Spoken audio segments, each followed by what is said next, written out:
Hi friends, welcome back to ஷமானா சைத்லா. கோலம் போயிருந்தேன் இல்லையா, அப்போ போகும்போது ஆல்மோஸ்ட் எல்லாத்தையும் வீட்டில் காலியாக தான் பண்ணிட்டு போயிருந்தேன். ஃப்ரூட்ஸ் மட்டும் பாரிஸ் போய் வாங்கிட்டு வந்திருந்தேன், அது மட்டும் எடுத்து வச்சுட்டு அதுக்கப்புறம் நான் டின்னருக்கு ஆட்டுக்கால் பாயா தான் செஞ்சுருந்தேன். கூடவே தோசை ஊற்றிக்கலான்னு அதான் ரெடி பண்ணியிருந்தேன்.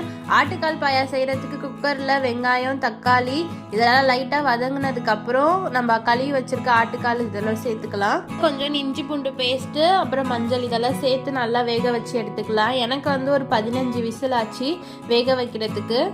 எண்ணெய் போட்டுட்டு ஹோல் ஸ்பைசஸ் போட்டு வெங்காயம், தக்காளி, இஞ்சி பூண்டு இதெல்லாம் சேர்த்து நல்லா வதங்கினதுக்கப்புறம் 1 டீஸ்பூன் மல்லித்தூள், 1 டீஸ்பூன் குழம்பு மல்லித்தூள், 1/2 டீஸ்பூன் கரம் மசாலா, தேவையான உப்பு சேர்த்து நல்லா வதங்கினதுக்கப்புறம் நம்ம வேக வச்சிருக்க அந்த ஆட்டுக்கால் பாயத்துக்கு இதில் ஊற்றிட்டு நல்லா கொதி வந்ததுக்கப்புறம் ஒரு மிக்சி ஜாரில் ஒரு கைப்பிடி அளவு தேங்காய், டீஸ்பூன் மிளகு, 1 டீஸ்பூன் ஜீரகம், 1/2 டீஸ்பூன் முழு மல்லி, ஒரு 10 உடச்சக்கல்ல அரைச்சிட்டு குழம்புல ஊற்றி நல்லா கொதி வந்ததுக்கப்புறம் இறக்கிட்டா மணக்க மணக்க பஞ்சு போல வந்து ஆட்டுக்கால் பாயா